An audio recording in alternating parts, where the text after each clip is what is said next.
Hello भाई, नमस्ते। कैसे हैं सारे लोग? तो भाई, हमने जो प्लेलिस्ट तैयार करी थी मैथ की, हम एक त्रिशूल बेंच स्टार्ट कर रहे हैं। त्रिशूल बेंच 6.0, यानी कि राघव सर की क्लास है ये। ठीक है, इसको हम डिफ़ाइन करेंगे ताकि आपको समझ में आ सके। इसका पूरा फुल पीडीएफ का हम इसको खोल के हम आपको दिखाएंगे और दिखाएंगे इसमें कैसे कैसे लूसेंट का पूरा हिस्ट्री खोला गया है। पहली क्लास है ये, आज से पहली क्लास स्टार्ट कर रहे हैं। इसकी प्लेलिस्ट बनाएंगे लूसेंट की 6.0। ठीक है, यहीं से स्टार्ट करेंगे।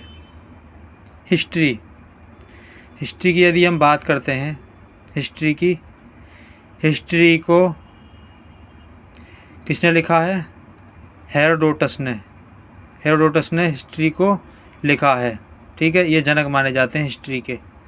ठीक है, और यूनानी शब्द है ये। हेरोडोटस जो है ये यूनानी शब्द है। ठीक है, जिसका अर्थ होता है ये अवशेषों से प्राप्त करना ज्ञान, अन्वेषणों से प्राप्त करना, जो ज्ञान होता है अवशेषों से प्राप्त करा हुआ ज्ञान। हेरोडोटस के जो संस्कृत नाम है, हेरोडोटस का संस्कृत जो नाम है, इनका नाम है हरिदत्त। क्या नाम है इनका? हरिदत्त। इनका संस्कृत का नाम है हरिदत्त। हमारे भारत में संस्कृत का हेरोडोटस को हरिदत्त बोला जाता है। ये लूसेंट की रिफॉर्म किया जा रहा है सही तरीके से आपको। इनकी बुक है एक, इनकी बुक का नाम है हिस्टोरिका। क्या नाम है इनकी बुक का नाम? हिस्टोरिका। आपको दिख रहा होगा, हिस्टोरिका नाम है इनकी बुक का नाम। यूनान का प्रथम इतिहासकार ये हेरोडोटस था। यूनान का प्रथम इतिहासकार था ये। राष्ट्रीय मानव संग्रहालय है कहाँ पे? ये भोपाल में है। आपको नहीं पता हो तो। भारत का भवन भोपाल में है ये। भारत का भवन वाराणसी में है।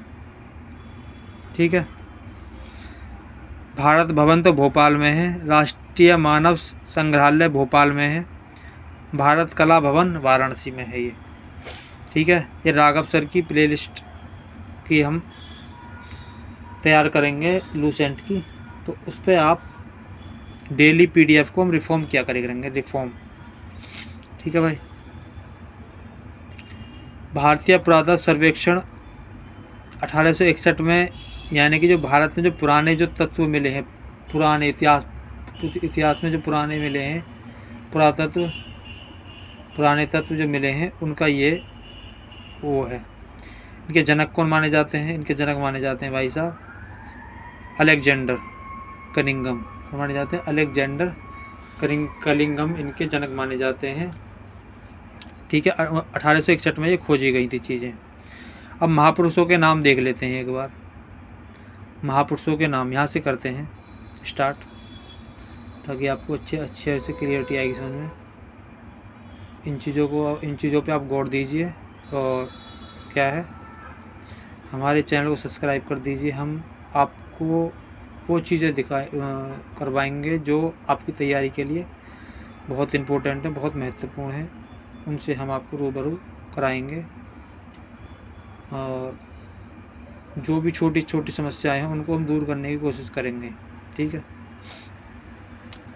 तो महापुरुषों के नाम पढ़ते हैं। अब हम महापुरुषों के नाम पढ़ते हैं। भारत का मैकियावेली किसे कहा जाता है? भारत का मैकियावेली कहा जाता है चाणक्य को। ठीक है, भारत का मैकियावेली चाणक्य को कहा जाता है। भारत का आइंस्टीन कहा जाता है किसे? नागार्जुन को। भारत का कांट किसे कहा जाता है? धर्मकीर्ति को कहा जाता है। भारत का मिल्टन किसे कहा जाता है? अश्वघोष को भारत का मिल्टन कहा जाता है। और भारत का शेक्सपियर किसे कहा जाता है? कालिदास को भारत का शेक्सपियर कहा जाता है। ठीक है जी। भारत का न्यूटन किसे कहा जाता है? ब्रह्मगुप्त को भारत का न्यूटन कहा जाता है। भारत का नेपोलियन किसे कहा जाता है? भारत का नेपोलियन समुद्रगुप्त को कहा जाता है। और भारत का सिकंदर किसे कहा जाता है? अलाउद्दीन खिलजी को भारत का सिकंदर कहा जाता है। भारत का गैलस्टोन किसे कहा जाता है? भारत का गैलस्टोन किसे कहा जाता है? ये कहा जाता है दादा भाई नौरोजी को। किसे कहा जाता है? दादा भाई नौरोजी को भारत का गैलस्टोन कहा जाता है। भारत का बिस्मार्क किसे कहा जाता है? सरदार वल्लभ भाई पटेल को भारत का बिस्मार्क कहा जाता है, सरदार वल्लभ भाई पटेल को। ठीक है। भारत का मार्टिन लूथर किंग किसे कहा जाता है? भारत का Martin Luther King Dayanand Saraswati ji को क्या कहा जाता है? भारत का मार्टिन लूथर किंग कहा जाता है। भारत कोकिला किसे कहा जाता है? सरोजिनी नायडू को भारत की कोकिला कहा जाता है। सरोजिनी नायडू को भारत की कोकिला कहा जाता है, सरोजिनी नायडू को। ठीक है। अब करते हैं समय शताब्दी पर बात। किसको हम क्या कहते हैं? जैसे हम कोई बोलता है, सवाल करता है कि दशक किसे कहते हैं? दशक डिकोड बोलते हैं। 10 ईयर का एक डिकोड होता है, 10 साल का एक डिकोड होता है। जुबली यानी कि सिल्वर किसे कहते हैं? 25 ईयर का एक क्या होता है? जुबली, सिल्वर होता है। ठीक है। सिल्वर जुबली उसे ही बोलते हैं। ठीक है। सिल्वर जुबली बोलते हैं 25 साल को। और रूबी जुबली किसे कहा जाता है? 40 साल को रूबी जुबली कहा जाता है।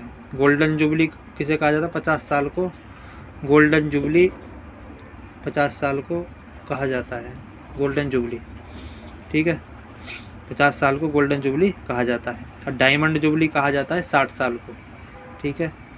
प्लेटिनम जुबली किसे कहा जाता है? 75 साल को प्लेटिनम जुबली कहा जाता है। सेंचुरी 100 साल को सेंचुरी कहा जाता है 100 साल को। ठीक है। और देख लो, ये 2 और रह गए हैं। मिलीनियम किसे कहा जाता है? 1000 साल को मिलीनियम कहा जाता है। ठीक है। ग्रेट जुबली कैसे कहा जाता है? 2000 साल को ग्रेट जुबली कहा जाता है। तो ये हो गई हमारी समय शब्दावली जो आपने पढ़ ली। एक बार इसको आप रिवीजन कर लेना दोबारा से। ठीक है। पुराणों में युग जो होते हैं वो माने जाते हैं 4।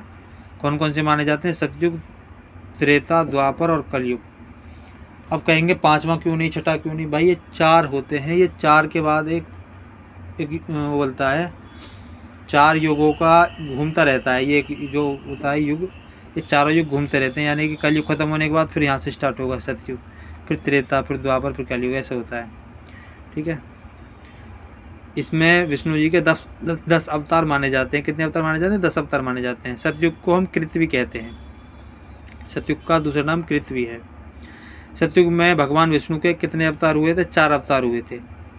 जिसे बोला जाता है पहले अवतार को मत्स्य अवतार। मत्स्य यानी कि मछली का अवतार, जो अपना जीवन पानी में जीता है, यानी कि जो पानी में जो रहता है, वो बोला जाता है मत्स्य अवतार, मछली अवतार। एक होता है कुर्म अवतार, कछुए का अवतार, जो पानी में भी रह सकता है और ज़मीन पे भी रह सकता है, मरुस्थल में भी रह सकता है, दोनों जगह रह सकता है। फिर होता है वारह अवतार, यानी कि सूअर का अवतार, जंगली सूअर, ये माना जाता है विष्णु जी का तीसरा अवतार। ये सतयुग के अवतार हैं, वारह अवतार। फिर होता है नरसिंह, आधा पशु है और आधा नर है, ये होता है नरसिंह अवतार। ठीक है। ये विष्णु जी के 4 अवतार हमारे सतयुग में हैं। अब आ जाते हैं त्रेता में। त्रेता में 3 अवतार हैं। पहला अवतार है वामन। वामन मतलब कि बोना। वामन मतलब होता है बोना, वामन अवतार, बोना मनुष्य। एक होता है परशुराम। परशुराम जो फरसा लेकर चलते थे, परशुराम। एक होते हैं राम। राम एक ऐसे मानव हैं जो पहली बार इंसानों के बीच रहे। विष्णु जी के ये मनुष्यों के बीच रहन सहन का तरीका विष्णु जी का ये 4 ये हो गए। 4 2 6 एक 7वां अवतार राम का अवतार है ये त्रेता में, जो मानव के बीच रह रहा है। 3 अवतार त्रेता में हो गए। अब द्वापर में आ जाते हैं। द्वापर में कृष्ण जी का अवतार है द्वापर में। भगवान बुद्ध का अवतार भी द्वापर में माना जाता है। ठीक है, द्वापर में भगवान बुद्ध का जन्म माना जाता है। और कलयुग में कल की अवतार आएगा। अभी एक अवतार जो रह गया वो कल की अवतार, वो कलयुग में आएगा अभी। ठीक है, तो यहाँ तक सबने पढ़ समझ लिया होगा। तो अब आगे चलते हैं अब हम। ठीक है, प्रमुख संवत स्टार्ट करते हैं। तो संवत यानी कि ईसा पूर्व, BC DC ये जो बोलते हैं, इसे हम संवत कहते हैं। ईसा मसीह का जो जन्म होता है, ईसा मसीह के जन्म से जो पहले का जो समय होता है उसको बोलते हैं ईसा पूर्व, यानी कि BC, before of Christ. Before of Christ यानी कि जन्म से पहले का समय। ईसा मसीह के जन्म से पहले का जो समय होता है वो BC होता है, बिफोर ऑफ क्रिस्ट, यानी कि ईसा पूर्व। ईसा ईसवी AD, ठीक है, AD होता है एडिशन सेंचुरी, एडिशन सेंचुरी यानी कि ईसवी। ठीक है, ईसवी होता है। ये ईसा मसीह के जन्म के बाद जो समय होता है वो ईसवी होता है। ये इसकी बात को आप समझ लीजिए। हमारा जो पहला है 57 से 58 BC, बिफोर ऑफ क्रिस्ट, 57 से 58 बोला जाता है विक्रम संवत को। इसको याद रखना है, ये विक्रम संवत है, यानी कि ऐसा संवत जो ईसा मसीह से पहले का संवत है, विक्रम संवत है। ठीक है, उज्जैन के जो स्थानीय राजा ने शकों को हराया था, इसलिए इसे विक्रम संवत बोला जाता है। ठीक है, उससे पहले के युग हैं, जैसे कि 527 BC, इसमें महावीर संवत बोला जाता है इसे। 544 BC बुद्ध संवत बोला जाता है।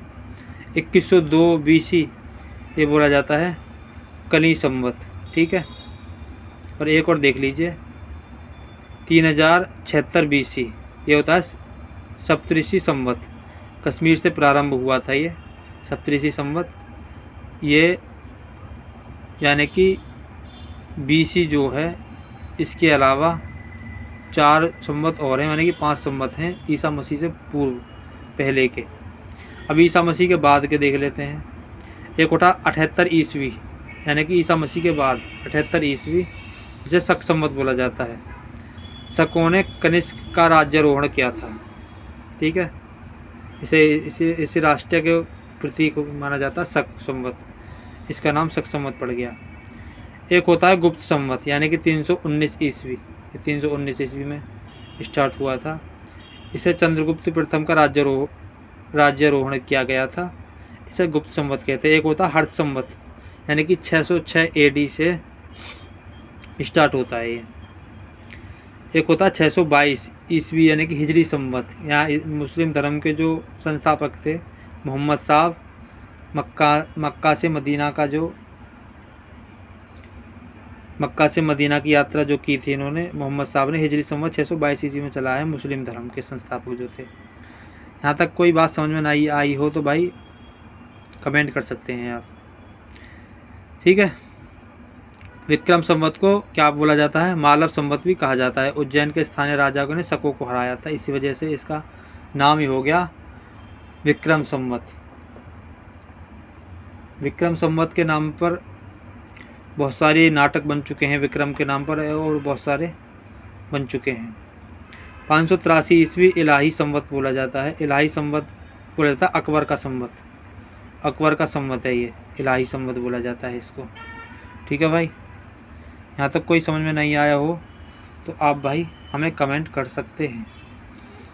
अब देखें, भारत का आदि महाकाव्य, भारत के जो आदि महाकाव्य किसे माना जाता है?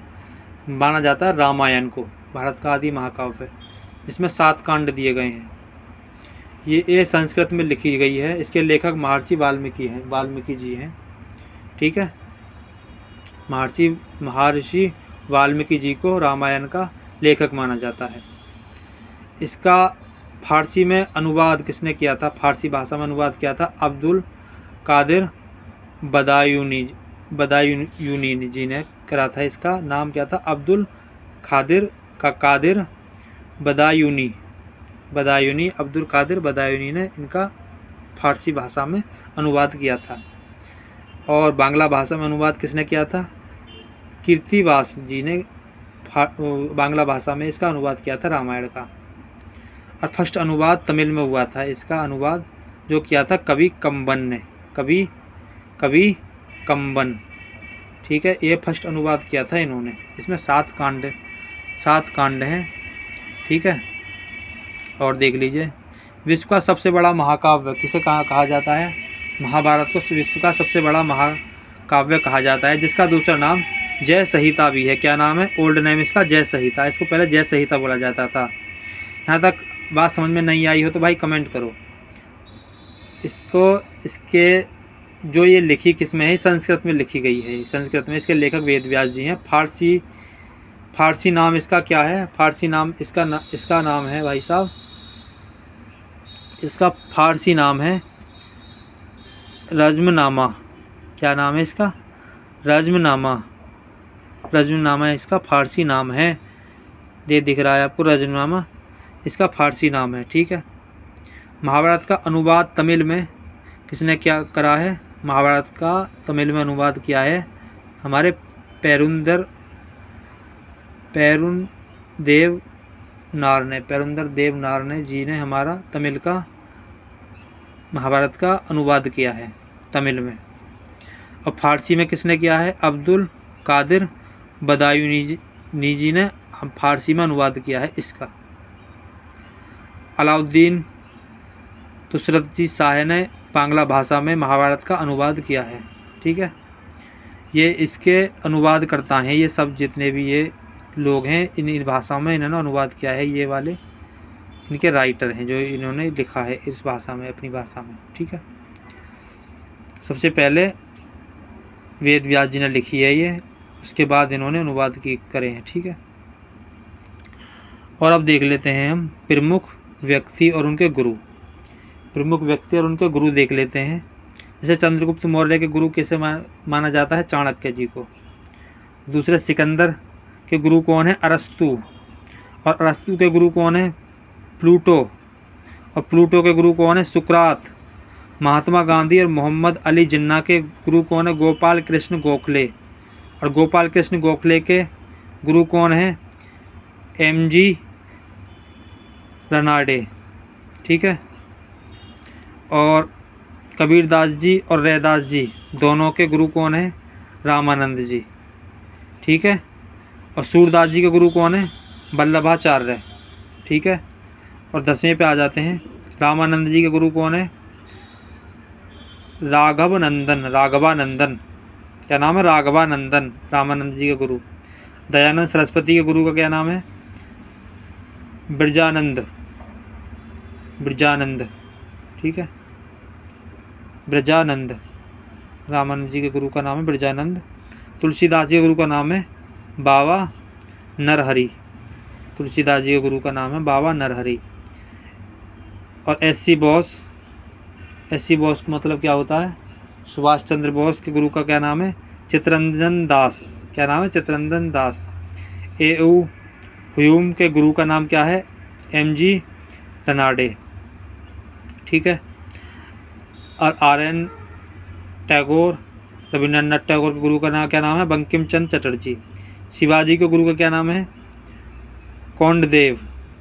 कोंडदेव गुरु का नाम है, यानी कि दादाजी थे इनके, तो इनको ही गुरु माना जाता है। वैसे इनका गुरु रामदास जी वैसे बोले जाते हैं। और महात्मा बुद्ध के जो गुरु हैं वो अलार कलाम है। ठीक है, महात्मा बुद्ध के गुरु कौन है? अलार कलाम है। अब बिरसा मुंडा के गुरु कौन है? आनंद पांडे। कौन है? आनंद पांडे बिरसा मुंडा के गुरु हैं ये। तानसेन के गुरु कौन है? शेख मोहम्मद गौस जी, ये तानसेन के गुरु हैं। ठीक है, 19 हो गए, 20वां एक और हैं ये। विवेकानंद जी के गुरु कौन है? स्वामी रामकृष्ण परमहंस। इनके गुरु हैं। और लास्ट के हैं 21वें। ठीक है, अमीर खुजराहों के गुरु कौन है? अमीर खुजराहों के गुरु हैं शेख निजामुद्दीन ओलिया जी। ठीक है, ये गुरुओं के नाम हो गए हैं सारे। एक बार इसको दोबारा रिपीट कर लेना ताकि आपको सही से समझ आ जाए। क्योंकि एक चीज़ को 3 बार रिपीट करने के बाद हमारी बुद्धि में 85% हो जाती है, जब चौथी बार करते हैं तब आती है समझ में। भाई सब्सक्राइब कर दो चैनल को।